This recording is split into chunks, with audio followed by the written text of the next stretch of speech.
your organizational culture into a thriving learning ecosystem. To present this beautiful session, we have Ms. Dhanashri Kulkarni, India Head Learning and Development and Talent Management at Technip Energies. Can we have a big round of applause for the ma'am, please? Ms. Dhanashri Kulkarni have acquired a talent of harmonizing personal growth with organizational objectives and have been guiding the team in an environment that prioritizes establishing a strong learning culture. Her journey in education began with a post-graduation in training and development from the Tata Institute of Social Science and a foundational degree in mechanical engineering from Pune University. Her focus is on building a learning culture that's not just about ticking boxes, but also fostering an environment where knowledge and efficiency thrive. Over to you, ma'am. Sure. All of you.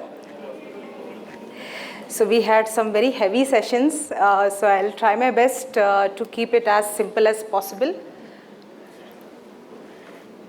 Yeah, that's it. So a couple of weeks ago, I started the preparation for this speech, and I realized that whatever I'm planning to speak is something which is already implemented by most of you. And that is when I thought of implementing one of the famous quotes related to learning, which is, let's unlearn and relearn. So whatever I'm going to present today is an output of the unlearning and relearning, and for the next 20 minutes, I invite you all as well to unlearn and relearn with me. So this is a picture which I found very interesting, very colorful. What do you think this picture represents?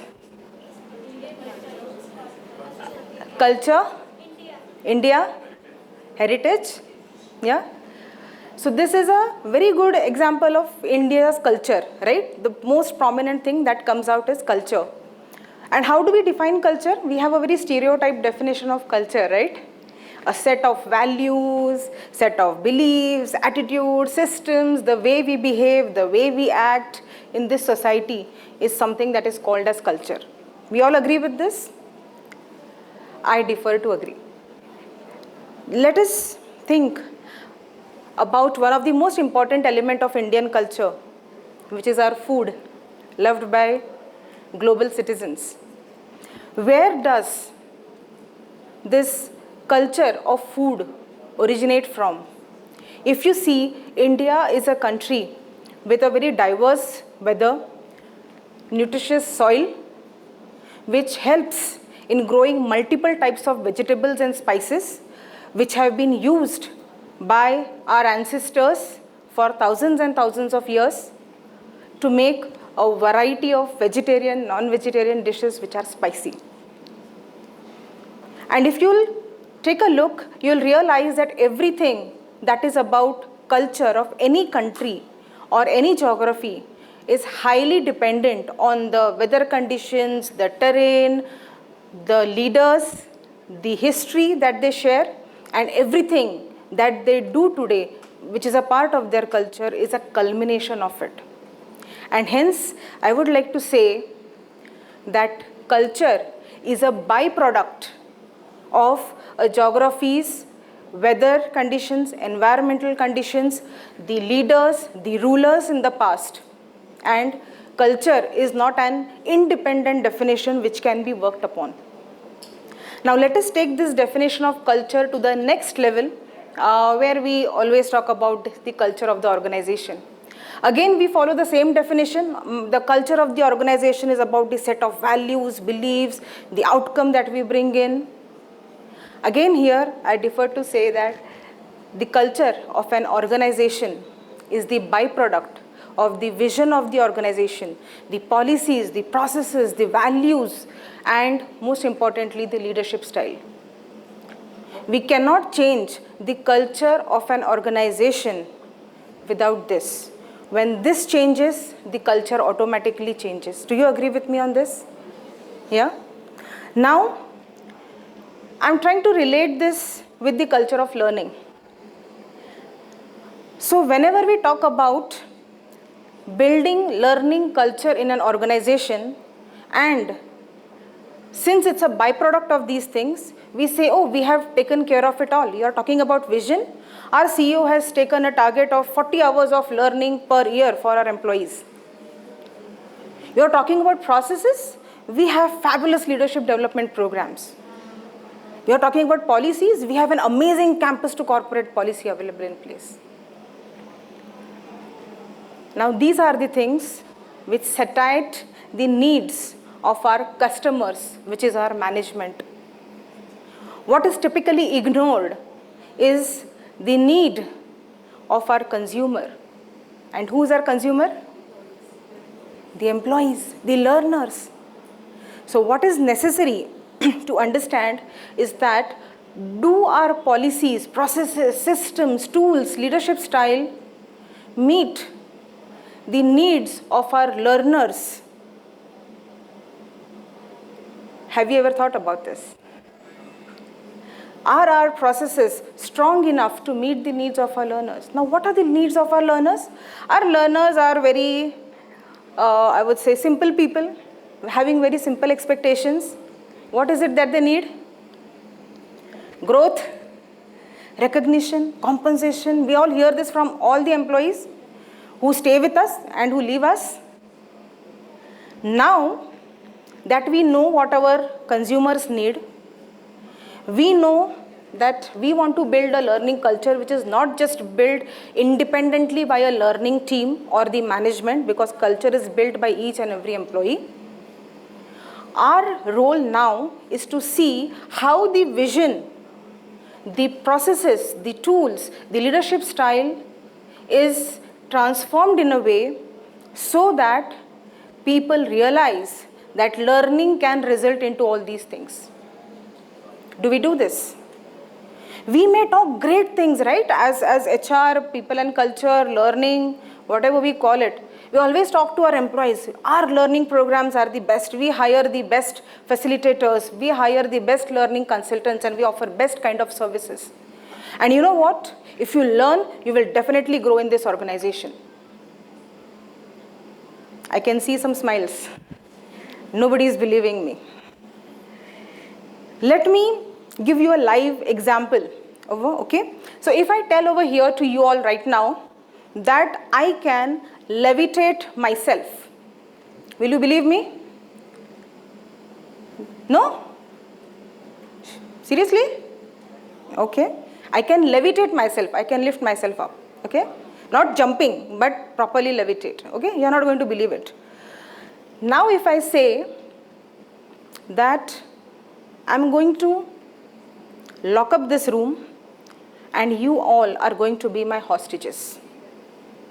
And if you want to leave this room, you will have to believe and tell me that yes, Dhanashri, you can levitate. What will you do now? Simple job. You will say, Dhanashri, you can levitate. And you will say, okay, I am now free to go. Right? But will you believe in it? So what is important to understand here is that you do not believe in something just because somebody says it, even when your life is at stake. You will say it to please the person and get the freedom, but you are not actually believing in it.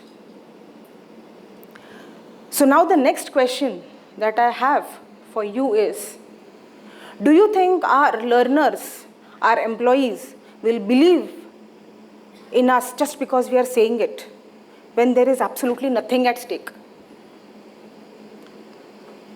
And there is this beautiful statement which I read recently, that truth can be tolerated only if you discover it yourself. Which means if I want you to believe me, I should actually stand here and levitate myself right now. Please don't give me that look.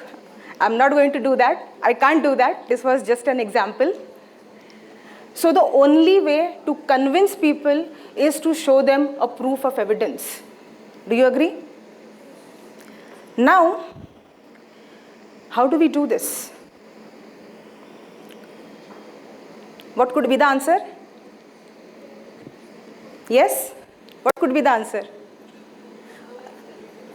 Okay, slow and steady wins the race. What is this about? What is this? It's a story.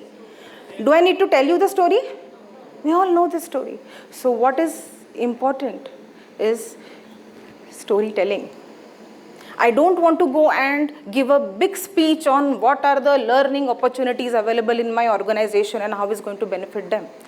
Rather, I would like to call an employee who comes and says, hey, you know what, I did this particular workshop, it helped me enhance my 1, 2, 3 skills, and now I'm landed up into the role which I was really looking forward to. So what is important for us to do here is to market. And when I'm saying marketing, I'm not talking about marketing campaigns for our various learning initiatives. I'm talking about marketing the outcome of our learning initiatives. How many of us do that? And if amazing, and I would really like to have this conversation with you afterwards. And I'm sure it pays great results, because now you are not your brand ambassador. You have thousands of brand ambassadors who are talking on your behalf. And that's the power of marketing through storytelling. So what is needed is to start building proofs, convert them into stories. If possible, ask people to come for a 2-minute video. If possible, create a small, maybe 4 or 5 line testimonial and send it across to everybody. Put it on the TV screens. Every offices have TV screens these days. And that is something which will help us build a culture of learning. Now there is a small disclaimer here. And that disclaimer is not in a form of asterisk, but in form of a sign of infinity.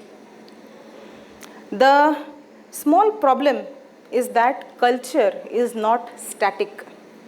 Culture keeps evolving. Again, coming back to where we started from, the kind of culture that India had 100 years ago was not 50 years ago, and what we have today is not going to be 50 years down the line. So, when we are talking about building these proofs and stories, what is important to understand is that I cannot say, okay, this is August, I loved this idea, September we bring in the stories, October we publish it, my KPI is done, now I can rest for the another year. Building proofs and sharing it, marketing it is a full-time job, 365 days of the year.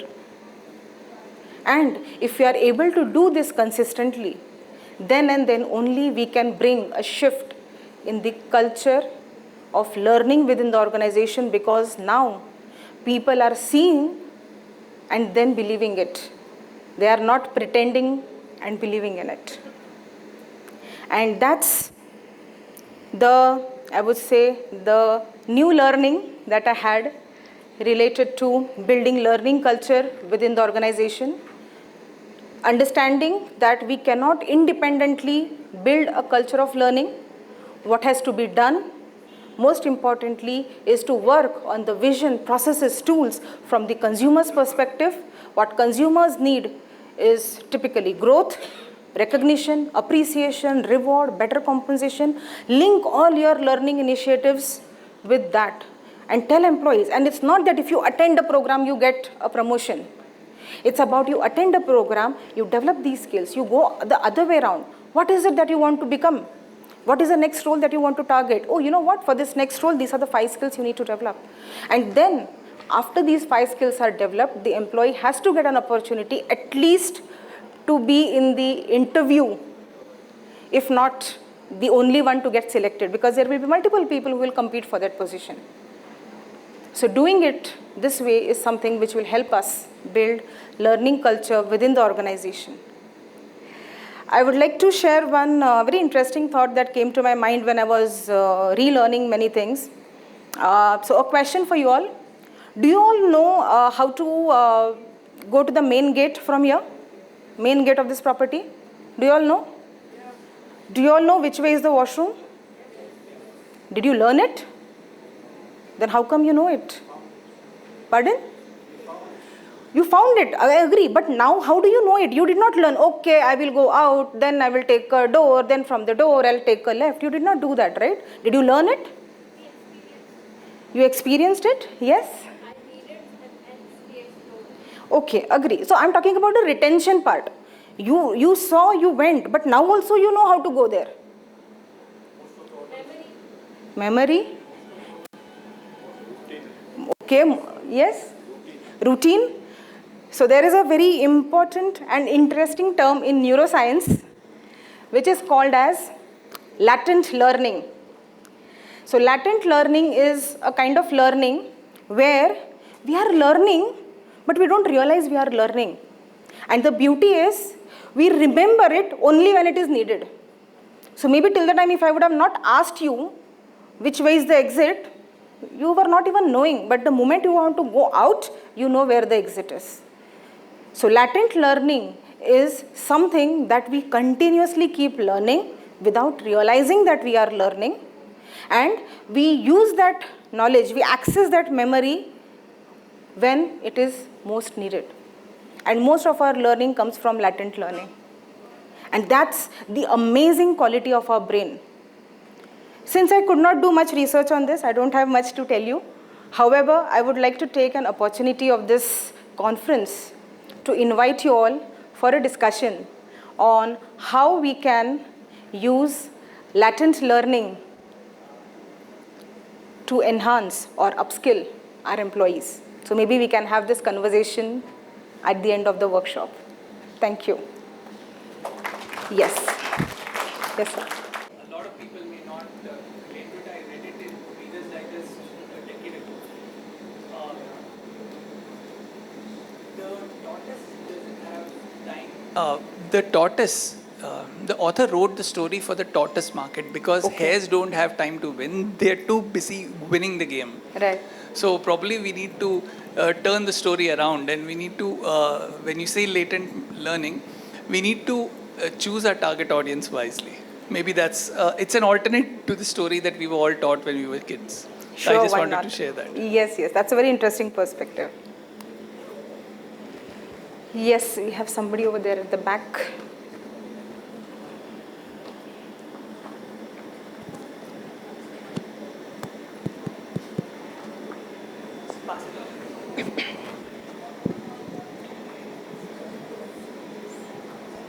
So my question is that you spoke about building the trust and marketing your learning culture and everything, and you also said that learning culture is not constant; it's static. So when you say that we have to build that trust, so every time your leadership will change, your culture will change because of their ideologies, the way they work, their whole thought process, it will affect your entire culture.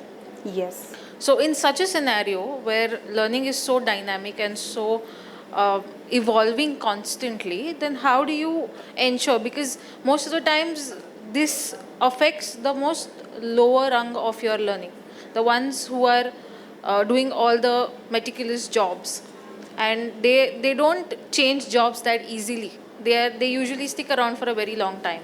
So it affects them. So how do you kind of make it better for them in the long run? Sure. So it can be addressed in two ways. First is, I'm very the mic stopped. Okay. So I'm very happy to see that these days the leadership hiring is not done only for the technical competencies. So there are multiple competencies which are checked, which includes importance to learning and how agile the leader himself or herself is towards learning. So the first point is, when you are hiring, please ensure that the leader is aligned with the organization's vision towards learning. And second point, this is a very crude observation, you can say so. See, ultimately, our leaders, our management is more focused on the bottom line. Agree? So till the time your initiatives are driving results, which we did not talk about today, which is generating the business impact, the ROI, because that is all about catering to the needs of our management. So till the time your initiatives are driving in results, till the time you are bringing in some tangible change through your learning initiatives, any leader supports a learning initiative. This has been my experience. However, most of the times we fail to show that tangible result, because of which leaders consider that this is, if not a waste of time, definitely something better can be done. So it's our onus to ensure that we are bringing in value through our learning programs, which makes our customers happy, and we are creating learning culture for our employees' development by sharing the proofs in form of stories. I hope that answers the question. Thank you. Thanks. I would like to call upon stage Swati Arora, Tech Mahindra, to do the honors, please.